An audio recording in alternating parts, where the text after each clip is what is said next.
Hello everybody, welcome to TraderMerlin Show. It's your Thursday edition, exciting one today. We're going to have David Warner on the program talking about commodity currencies, Australian dollar, dollars that are related to gold or crude oil. Nice relationships there, and certainly some great moves have happened recently with those currencies. So we'll talk about that as well as go over maybe some Brexit stuff, some talk about stimulus, and of course, go into whatever listener questions you guys might have. If you have some, please feel free to send them on in, to put them in the chat there, etc., and we'll be happy to go over those questions as we progress through today's show. Now, I'm going to try to do this opening part rather quickly. It is the 21st of May today. We had a couple of earnings announcements which I wanted to share. Normally, earnings aren't the biggest thing for me, but we've been talking about how certain markets and certain areas are going to get hit really hard by this whole issue, right? So what I want to show you right now is earnings calendar that came out today. Of course, this says the 20th. I'm lagging. That's supposed to be the 21st. I didn't update this slide. My bad. NVIDIA just reported, and NVIDIA's numbers were actually okay. They beat by 11 cents. So they're supposed to report $1.69, came out at $1.80. But look at these two down here in the red box. This is ugly. We talked about retailers really taking it in the shorts. Well, TJ Maxx got slaughtered today. They were supposed to lose 19 cents. They lost 74 cents. Just a bit outside. Oh, but wait, you want to see a bigger miss? Let's talk about Ross stores. They were supposed to miss by 1 penny. They missed by 29 cents. If you're a math person, that's a 2,800% miss on earnings announcements there. Now, what's interesting about this, and I just got to show you the charts here real quick, because TJ Maxx and Ross stores, let's go to a daily here. TJX, they missed earnings. Huge and jumped big today. Oh, let's look at ROST. Here's Ross Stores. They missed earnings huge and they jumped up today. So this is why I don't trade earnings announcements. I think it's an absolute crapshoot. You can look at the company that reported and beat earnings today, NVIDIA and Best Buy. Here's BBY. They beat earnings and they're down. And then here's NVDA, NVIDIA. They're down as well on earnings. So the two companies that beat earnings are down on that news, and the two companies that got slaughtered on earnings are up significantly. Who would have figured? All right, let's start with our top markets here. Bitcoin really getting hit hard today. Bitcoin on the session down about 5%. It's still above 9,000. So you're at 9,085 on the session, but it's coming back down towards that 8,500 mark, which I think is probably a decent line in the sand to continue this uptrend to the upside. Gold also dropping a bit to the tune of 1.45%. Still nothing's changed with regards to its just choppy sideways action. It's right around a 100-point range here that's just been bouncing in. You're at 1726 right now. That's a drop of 1.45%. Now, NASDAQ. Yes, yesterday it was the superstar. Actually, for this week, it's had two amazing days and two lackluster days. Today, down 1.33% for the NASDAQ 100. That's as we speak right now. I know some of these numbers are going to be slightly different than what you see on your financial news sites. That's because this is now. This is real time, so it's an hour after market close. These numbers have changed from probably what you've seen. So 1.33% slide for the NASDAQ. S&P as well. Also sliding, it just seems to keep smacking its head on that 2977 mark for the ES. Done it 3 days in a row now. Today gave back a little bit. Really what will happen, or what we'll have to wait and see, is what it looks like Friday. My gut tells me sell-off, but the way this thing is building strength, this last 5 days have been really powerful. It's not really making new lows. It's building and building. It looks like pressure to the upside. So my guess is ultimately you'll probably see it break to the upside, but we'll have to wait and see. Today, that was a 1.08% drop. The Russell, it dropped 0.25%, which is the same picture as the S&P. But then we move it to something that is looking good. Yeah, something positive out there. Here's your crude oil chart on the day. I've got my old lines drawn on here. Crude oil on the day came right up to that mark that we talked about. We said $25 or $35 will be the target there. We almost got to it today. Closed at $33.91. Its high price was $34.66. So just about getting to that $35 mark. And for those who are following along at home, you can see here that the range from its low that we saw to its high in just the past month, 408% rally out there on crude oil. So for the viewers out at home, you notice I'm using black and white charts out there. I hope that is visible for you. If not, I can go back to the color charts right here. You guys let me know if you like the black and white or the color charts better. I have a feeling you're going to say you want the color charts. Who knows? My guess is you'll probably say that because you're used to it. I like black and whites better, but I am a democracy here, unlike some political economies around the world or countries. So let me know which one you guys like, and I will move it back to whichever one you want. It's either going to be the colored bars here on white or the black and white. All right, let's do this. You grew up with black and white TV? Dating yourself there, Tom. All right, our guest today. He joined us one time already on TraderMerlin. He's been on Power Trading Radio many, many times over the years.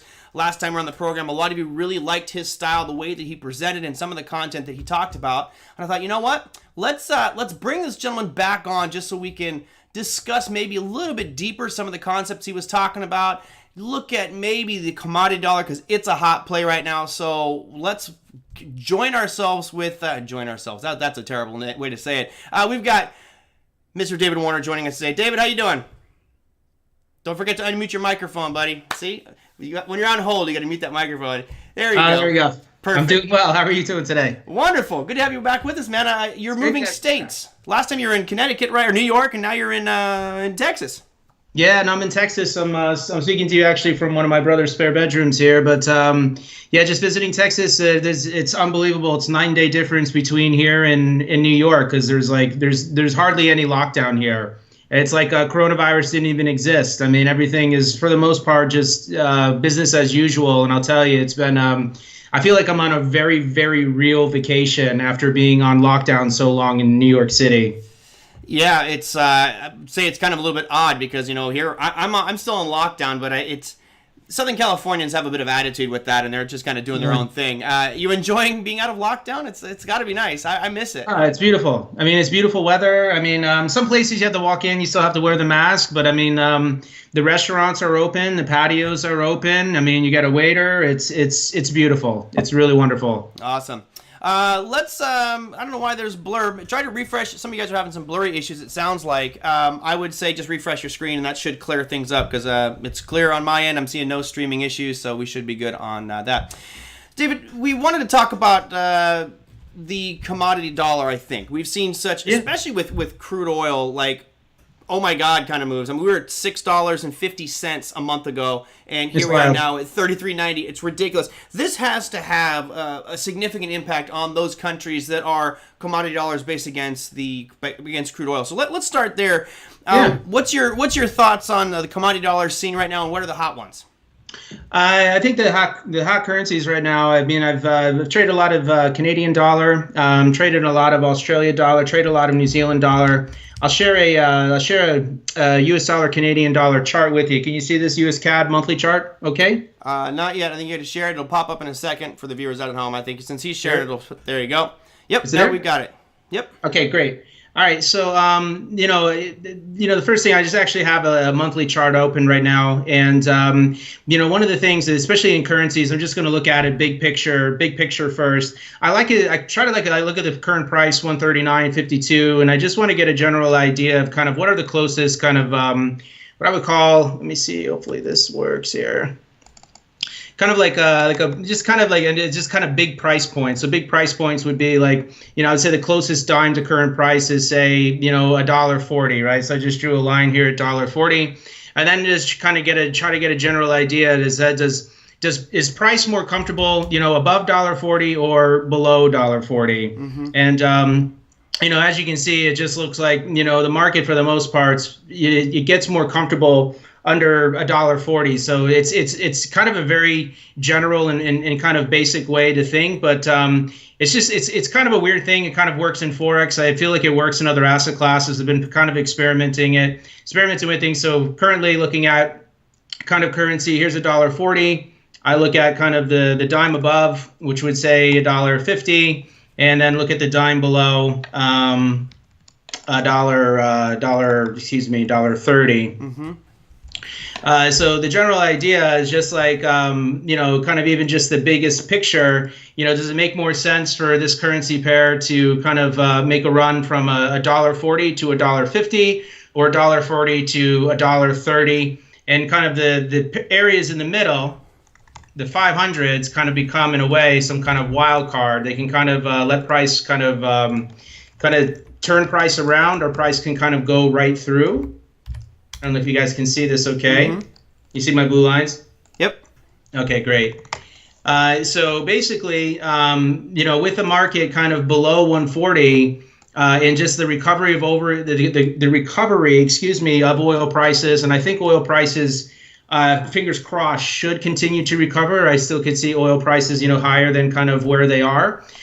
So, kind of the goal, as long as it's kind of below 140, the next kind of target that I'm aiming for is $1.35, get below $1.35, and then just kind of push it to $1.30. So it's more of analysis, kind of looking at it in kind of a price to price, type view, rather than just kind of like level to level, which kind of works well in currency. So I was listening to you talk about oil, and you're like, I got a price target of that big solid 135, which I thought was like really cool. Above 135, I'd be like, okay, next place I'm going to try to go would be to $40.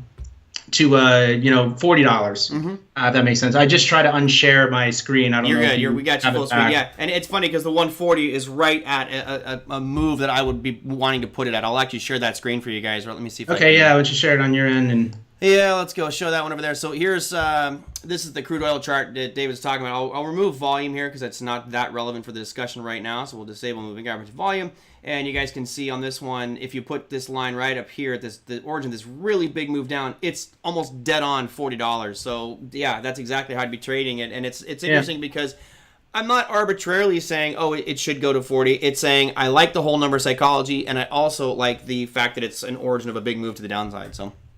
Yeah. Now, with that crude oil, I mean, you've seen crude oil obviously have such a huge move. Shouldn't it have had a much bigger impact on the Canadian dollar? I mean, it looks to me like if you look at the daily over the same period of time, and what I'll do here on my screen is I'm going to share these two side by side. I'll put them on top and bottom here, so bear with me as I get this on the fly creation of some comparisons. But I want to put the CAD dollar and the USD CAD and oil on top of each other. So here you have on the top is USD CAD for those that are playing out at home. Oh, they're linked. Ha! Don't you love they're linked up here. So let me unconnect that. USD CAD, and then we'll add the @CL at the bottom. Okay, so daily wise, if we're to spread this out and look at kind of the same time horizon, now these charts are lined up, and it looks like really since March, the USD CAD is yes, it's drifted lower slightly. I mean, it's gone from a high of 146 to 139 now. Right. But crude oil in that same period of time has gone from $40 to $6.50, and now back up to 34. I mean, I would expect to see much more volatile swings because of Canada's oil production.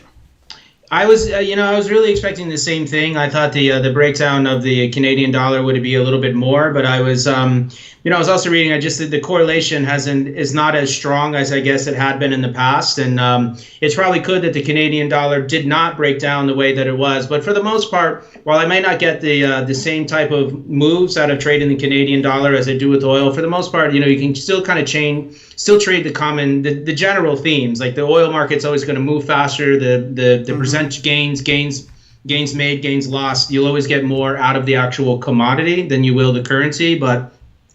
For the most part, I'm still as long as oil continues to make gains, I'd still be looking to buy.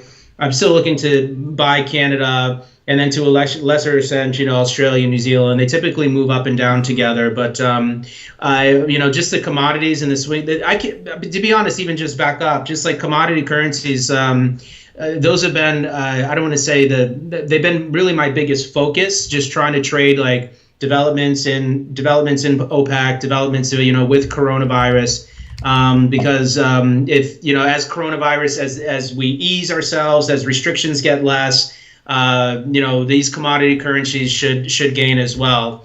I think we got a little bit of a headache today, but I think a lot of that just has to do with the new tensions between the United States and China. So they're very fundamental currencies. They react a lot to what's going on in the world around us. Oh, David, not come only on. Problems and tensions with the U.S. and China? Come on.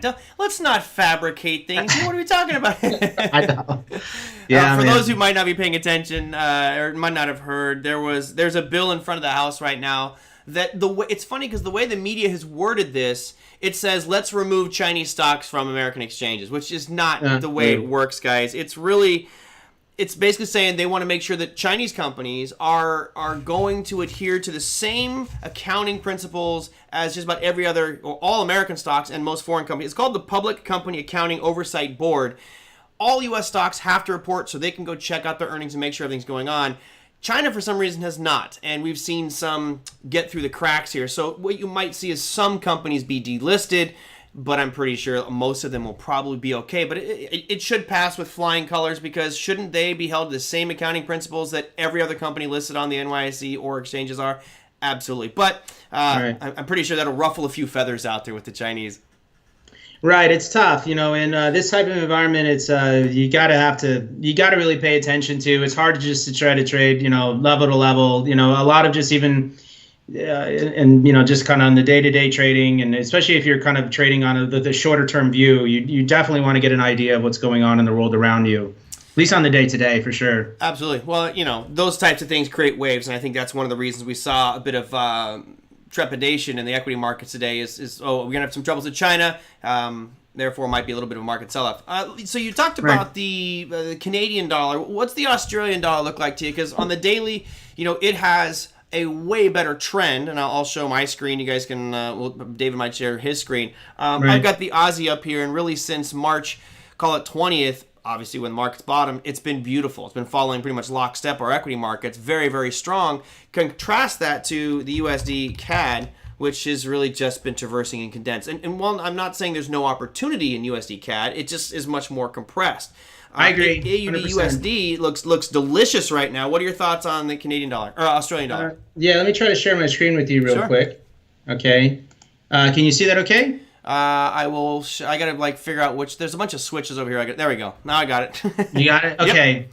Yeah. So for example, even if I was getting into the same thing, hold on, I get these lines that kind of go across. So just even almost just the same general theme. Let's say I was looking at the market. Here's 60 cents, and you can see yes, the trend is much better. Mm-hmm. And so we've kind of come under. We're above 60 cents again.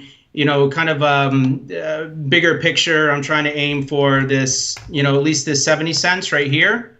So here's 70 cents. And we've just made it above 65 cents. So 65 would be kind of like that wild card that I was referring to. The nickels. You like the dimes, but the nickels. Oh, yeah. So even just the one in the middle is always the ones that makes me a little nervous.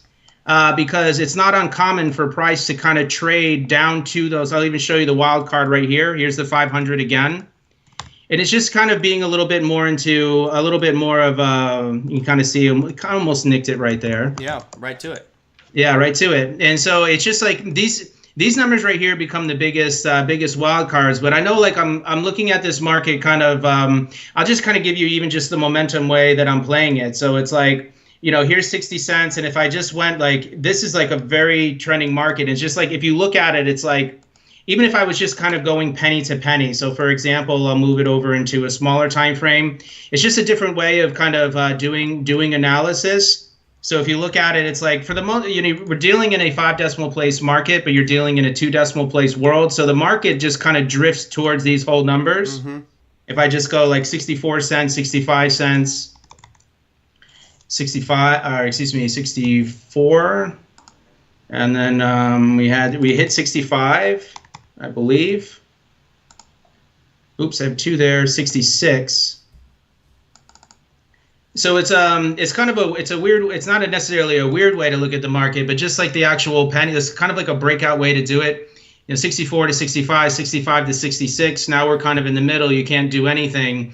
It's like I wouldn't even look to trade this again until it's kind of peeks its head around 66 again, mm-hmm. and then just kind of continue to climb it. I don't know if this is making sense, but I can totally use the trend lines that you had from the bigger chart, and then just see if I don't know if that trend is it's kind of moved. It's a little bit sideways now. Yeah, it's starting to move sideways. I can see 66 cents is going to be a tougher one to get through, but get above 66. I just continue to climb this up. It's kind of a way to look at it, and it from kind of income perspective, from trading perspective, it's just literally climbing the market 1 penny at a time, 1 nickel at a time, 1 quarter at a time, up and down. I just gave you the screen back. I don't know if you see it. We see you. We see you. It's interesting. You and I both kind of have the similar charts, guys. If you notice my screen over here, I've got that Australian dollar.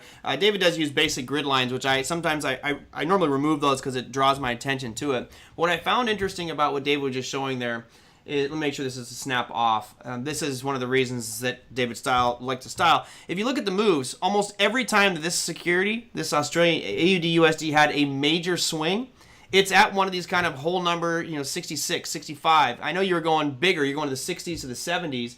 But, right. If you break down a little more fractal, and I'll bring up, there's the 70. The 70 was the last kind of big move, the origin of this huge move from 70 all the way down to 56. But if you just 55, really. 55, really. Yeah, I'll put that one on there. 55 is where this thing bottomed and turned almost to the pip.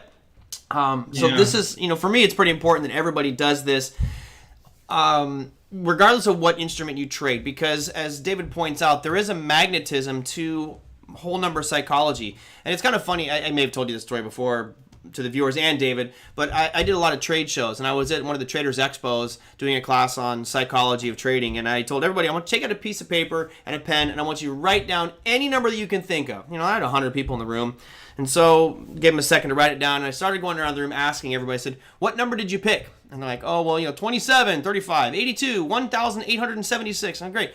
So did anybody in here pick anything with a decimal point? Yeah. And no. Well, actually, one or two people usually 28.765, whatever.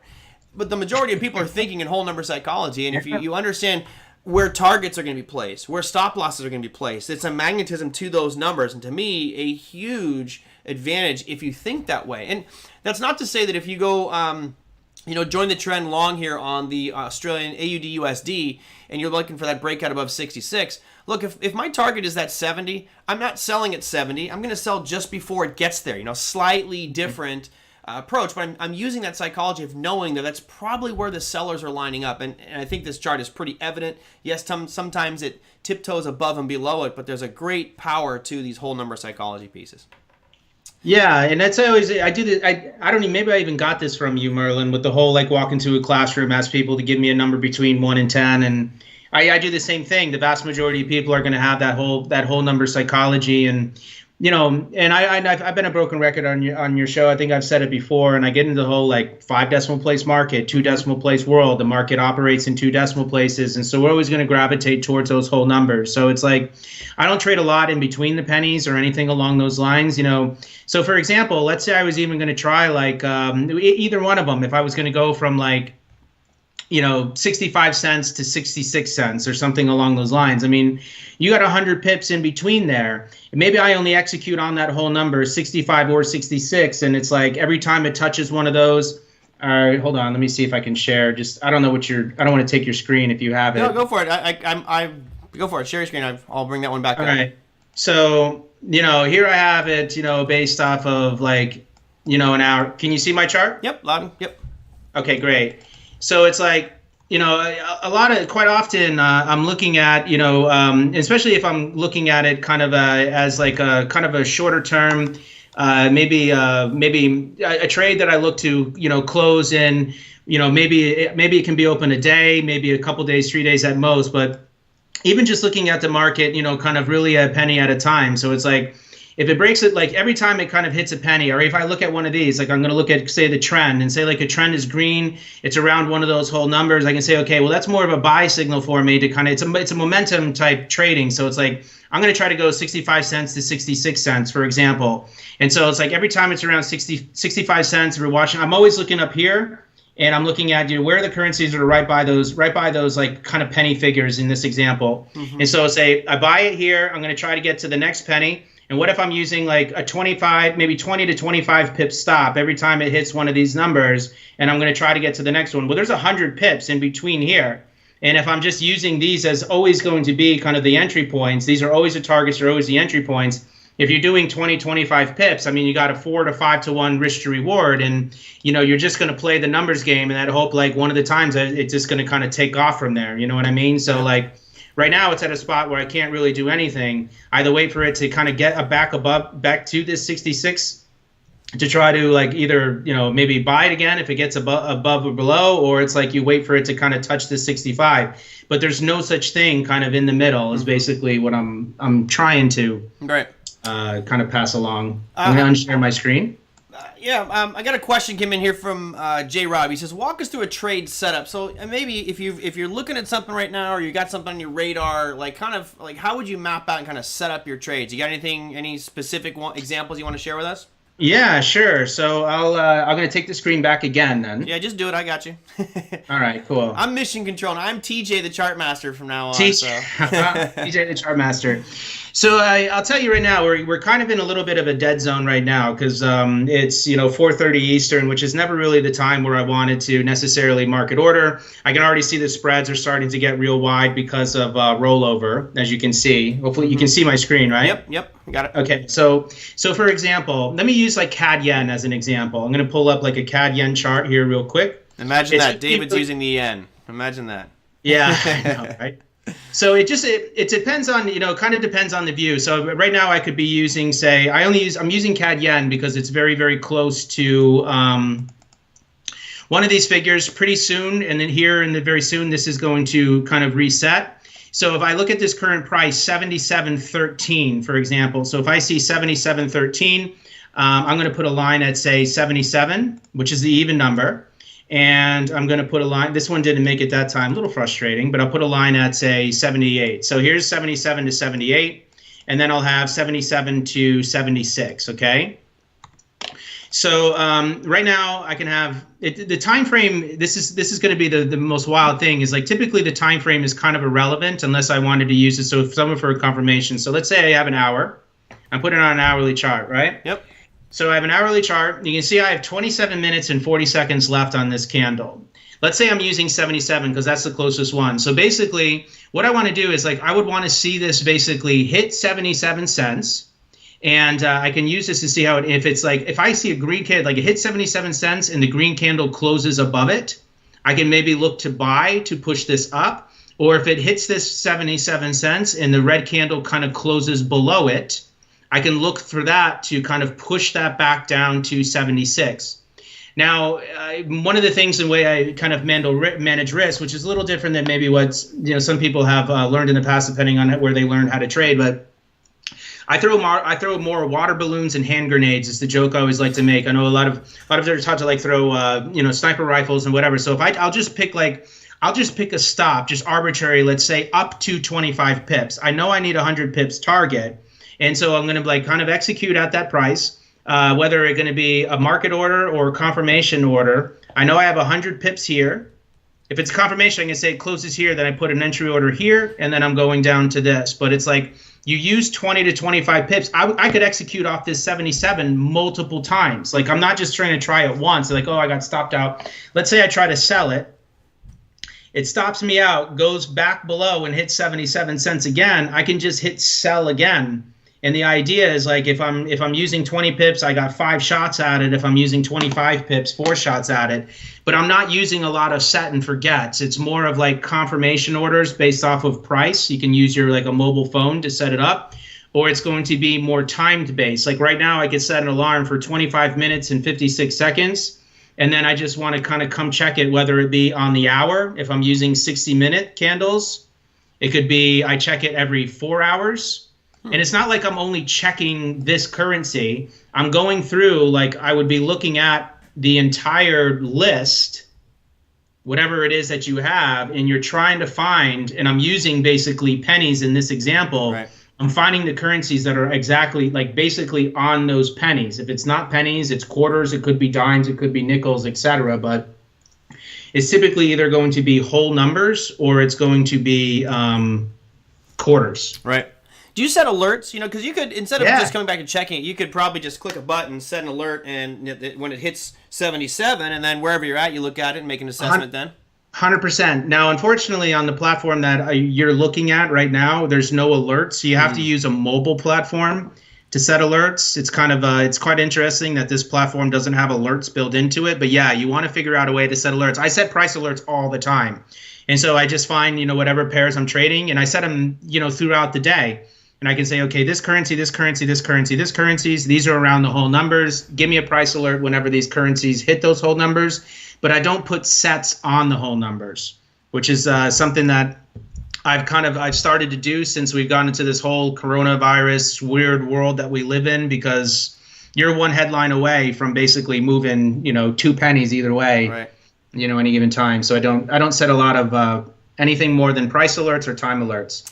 You want the screen back? Whatever you like. I'm gonna bring the camera back to me. That's for Okay. sure. Stop sharing it. Show you. It's both of us. There we go. I like it because there's a simplicity to your style. I know you have a signature series that you're still teaching. You're still teaching for Online Trading Academy, correct? Yeah. Okay. Yeah.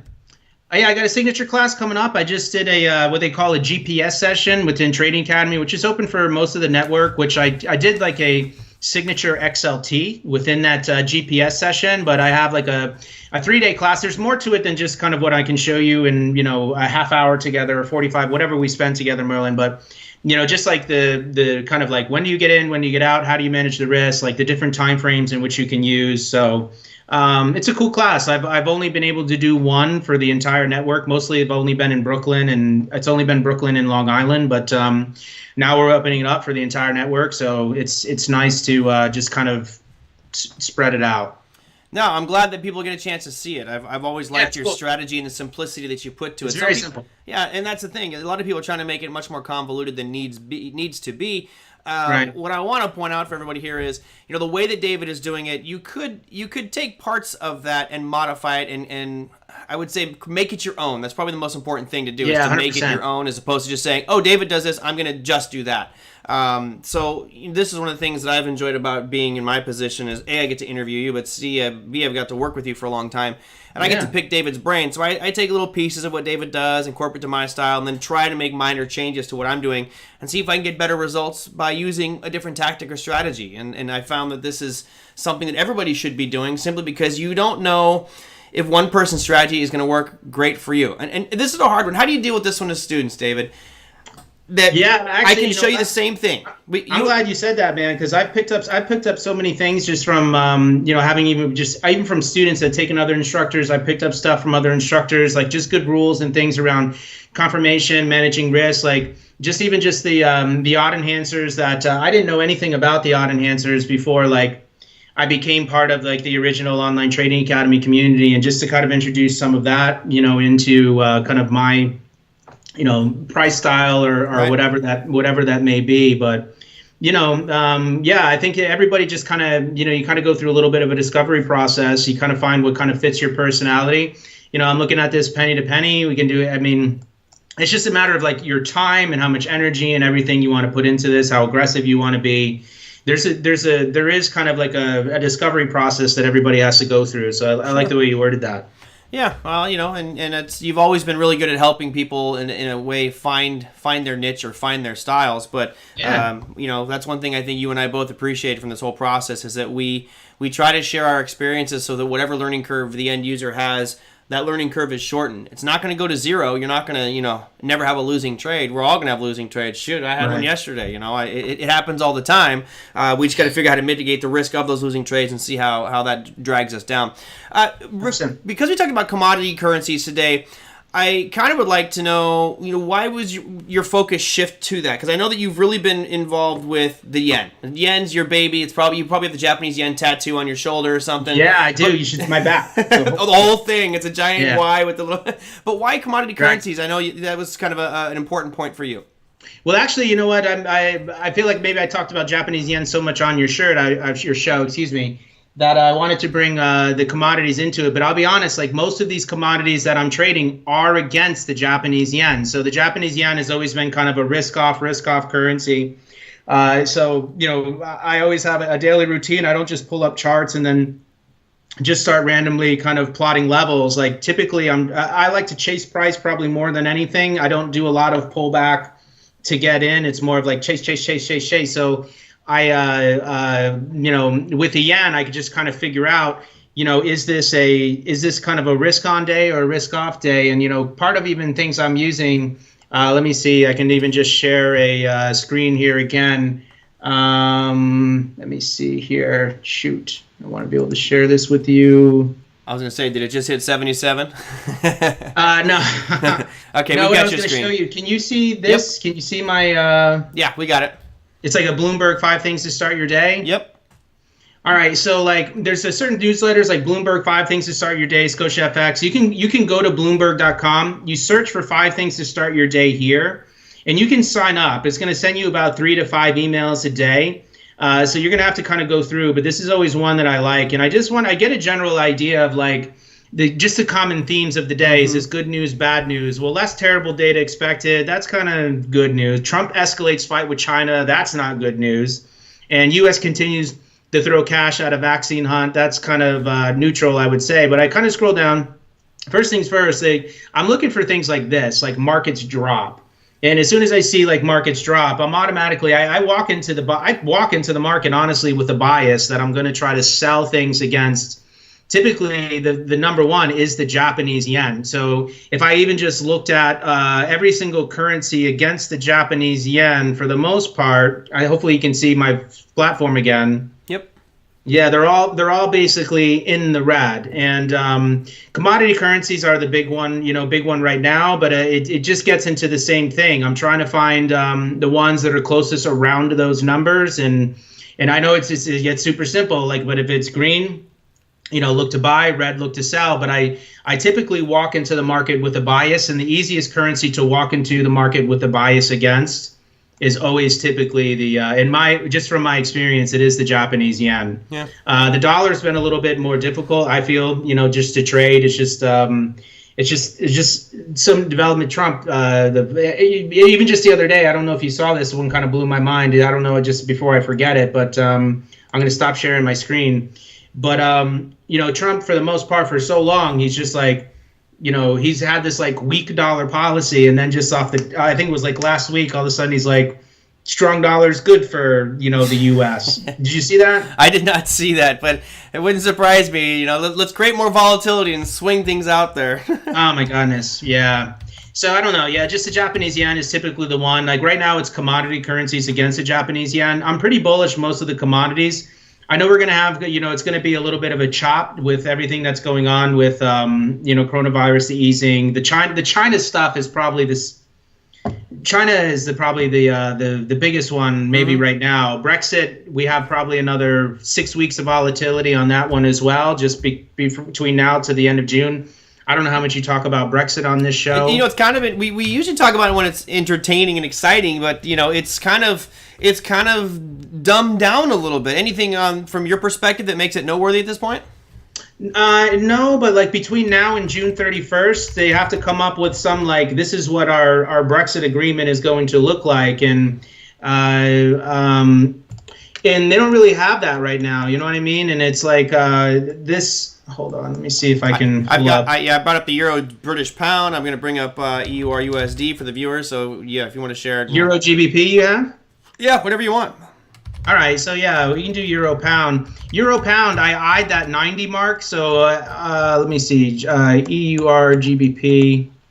So I'll just give you a general idea. And like, this was one where my thing hit, but I was asleep, and I'm like, oh man, I wish I did maybe this one time use these orders. But this is the way I was kind of looking at the euro. So here's like 90. It gets into the same thing. Can you see it? Yeah.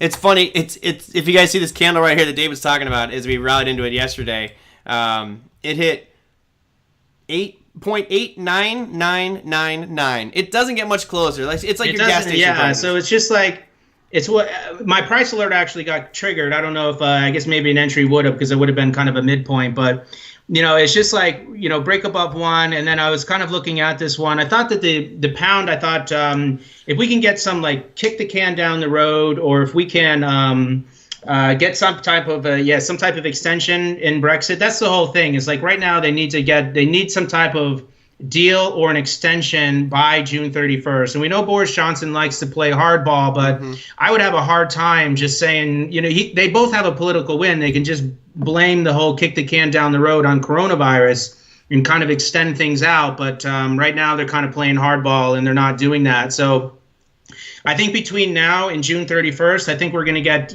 crazy volatility in the euro crosses and the pound crosses. But from whatever direction is probably set at that June, I don't even know, but I don't have a crystal ball. But, we could see some crazy gains or losses in either the euro or the pound. But I think the pound, can you see my screen? Yeah, we see you. So you're on camera. so I'll So just share what get you want.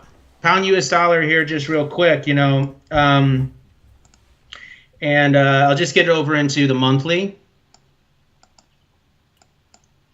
And kind of what I did, I'll remove some of these lines, and just kind of even just in the biggest picture one, here's You got to share it. You didn't share it yet. Oh, I didn't notice. I'm sorry. Okay, No worries. so screen share. There you go. All right. Now we got it.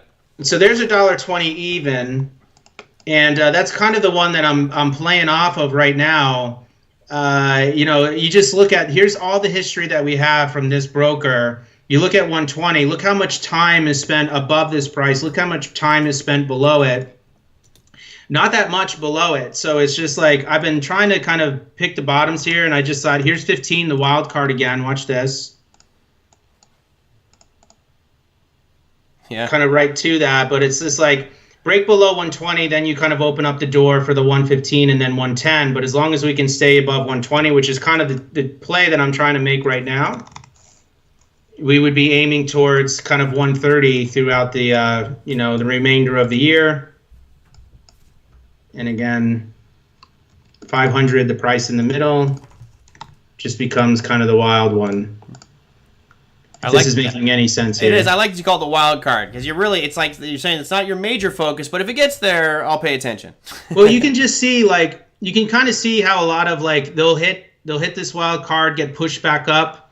Kind of like here, hits wild card, gets pushed back up, or they're kind of like this was red, 2 wild card, got a little bit higher, but it pushed it back down. So the midway point is always the scariest point, because it's either going to push price back towards the extreme or it's going to let it continue on to the next whole number. Mm-hmm. One of the things that I always kind of do in class, and this is just, I'll just real quick, man. So I think of like 30, 29, 28, 28. 27, shoot. No worries. Doing stuff live on the fly is always a little more challenging. I know, it really is. While David's doing that, let me just tell you guys, David was mentioning that this signature series, it was just for the New York. Now they're opening it up, so we'll get you information here in a second if you want to know more. I think the easiest way is probably contact your local center, or as I had David's contact up there, just go at Warner Dollar and he can point you in the direction to whoever you need to talk to out there with regards to signing up for a signature class. So there you go. Thank you very much. Just real quick, it won't take me 2 seconds, but basically I always look at the market like this. Here's the $1.20, here's the $1.30, and I think of the two, if I said what's the 3 most important numbers on this screen, it's typically human psychology. It kind of drifts us to the 2 extremes, like 20, 30, and typically the 25 in the middle. So even just the way that I trade is like if I can get above 20, I'm aiming for 25. Get above 25, aim for 30, or it's in, kind of vice versa. So the stuff in the middle is not as important. I don't want to say as important, but not as big of magnets. Yeah. Cool.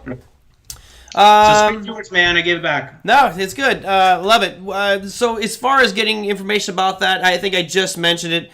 I'm sending people to you on your Twitter at Warner Dollar, or you can go to your local Online Trading Academy Center to find out more information. Yeah. So corporate, go to the center. I think they're doing. You might even see ways to sign up for the class right on your calendar now. So if you're still with the Trading Academy, you can go to the calendar. You pick on you click on the calendar, click on the class in the calendar, and there's information about enrolling.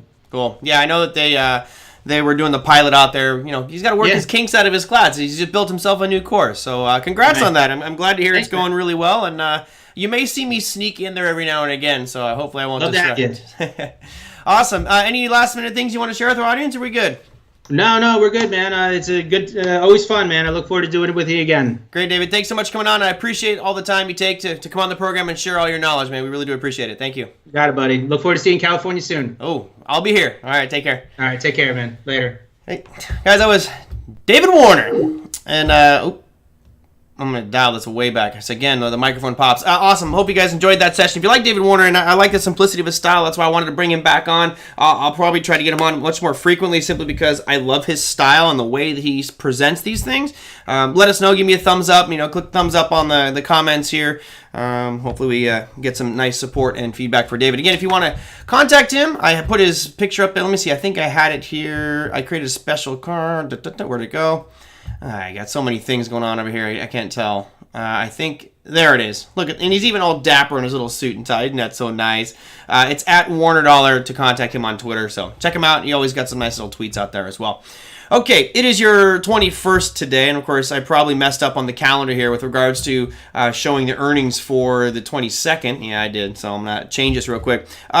Again, today we had earnings that weren't, I guess they were surprising, right? You had kind of weird numbers posted. You had the two that had really good earnings dropped, and the two that had really bad earnings, they soared. So who knows what in the hell is going on with earnings announcements out there. What we are going to do is show you what happens tomorrow, at least from the earnings announcement front. It's rather quiet. There's not a lot going on.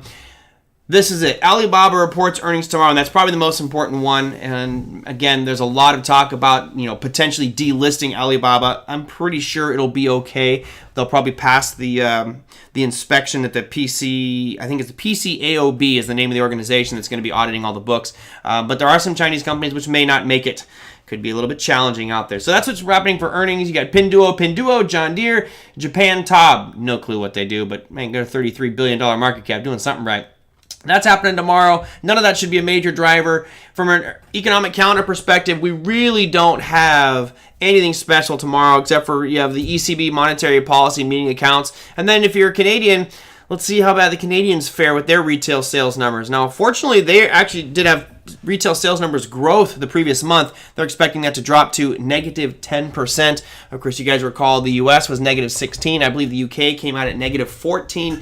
So there's a lot of volatility going on with those specific retail sales numbers to each country, which might give you a little bit of more insight as to where their economies might be going. Yeah, Big Eb, that's an important one. I'm not going to make that the chart of the week this week. I've done it twice already. But he says almost 40 million people filed for unemployment so far. That is a crazy number. I mean, it's astounding to think that this market is just barely down on the year. Just barely down, and you have 40 million Americans out of work. It's shocking that we're not down considerably more, but again, it goes back to all that money being poured in is helping as a buoy to keep this market afloat. Roxanne, I love the picture of the roller coaster. That's exactly what it is. It is an absolute roller coaster, but hopefully you got risk management in there, and roller coasters are fun. I enjoy roller coasters. What else? Let's see. Looks like his signature series class is on June 1st. All right. I think that's what he was telling me earlier. He's taking this week off, and then we're doing on June 1st. So if you want more information on that, again, talk to your local online trading academy. I don't have the numbers here, but you guys can figure that one out, or just go to at Warner Dollar on Twitter, and he'll get you more information or point you in the right way. So, all right, save your stimulus. Josh says save your stimulus. I say spend your stimulus, but spend it on your debt. Spend it on, most importantly, your credit card debt. If you have any balance on any credit card right now, you should take that $1,200 and pay that down. Unless, of course, you need that money for food. And Josh, thank you so much. I was on Josh's podcast yesterday. I don't know when that will be posted. I'm sure Josh will tell us, but it's rare to be on the other side being asked the questions. I appreciate it. It was nice having that little change of dynamics. So thanks, Josh, for having me on your show yesterday. Raise that picture on the right. I know, DJ. This guy right here is driving me nuts, isn't it? Just that little blip is. All right, you know what? I don't have a laser level. Maybe we'll buy one for the holidays or something. Cool. All right, I think that's going to do it for today. Tomorrow, obviously, I will be alone. I'll have my nice glass of whiskey, even though it wasn't the greatest trading week for me. We'll still have a nice glass of whiskey. I have some thoughts that I really need to... I have some comments that I want to make on the show tomorrow, but I mentioned out a couple of things on yesterday's show, right at the beginning, which certainly ruffled people's feathers. I got a lot of, I don't know how we say it, a lot of actually great messages from people in the industry yesterday based on my comments to start the show. It was actually very refreshing, but we have to tiptoe lightly on subjects where lawyers get involved. So I may have some further comments or details or information for you guys to do your due diligence when researching or going and paying. When buying anything, really, you should have as much information as you can to make an informed opinion about what you are buying. If I go to buy a car, I like to have the car facts. It tells me if it's been in the accidents and what the issues are. Well, yeah. The FTC has done an interesting thing in helping us with a little bit of a car facts on specific individuals. And, yeah, anyway. We may go into that tomorrow. I'm worried I'll get myself into trouble, but hey, all I'm doing is sharing public information out there, so hopefully we will stay safe. All right, that's going to do it for today, everybody. On tomorrow's show, I will go into a whole bunch of listener questions. I did have a couple really good ones on cryptocurrencies. I'm trying to remember all the different questions that came in. But cryptos will be a certain topic for tomorrow, and I'm going through what you guys are posting underneath the videos, trying to incorporate that into tomorrow's show. So I'll have a bunch of those questions answered. And Chuck, hey, I wasn't trying to scare you out of it. You just need to understand what you're buying, and if you didn't want to go that route, that's great. If you did want to go that route, that's great too. But I think you need to know, and people are hiding information. They don't want that out there because it paints them in a negative light. And you know what? If you have supporting information which paints you in a positive light, to negate these things that the FTC has discovered or pulled your trading records, then you should share that with the people, especially since you're selling a very high price class. Anyway, that will do it for today, everybody. If you guys liked it, give me a thumbs up. I will see you tomorrow. Hopefully, I'll see everybody out there, and we'll have a very active, lively discussion. Till then, happy trading. I'll see you tomorrow.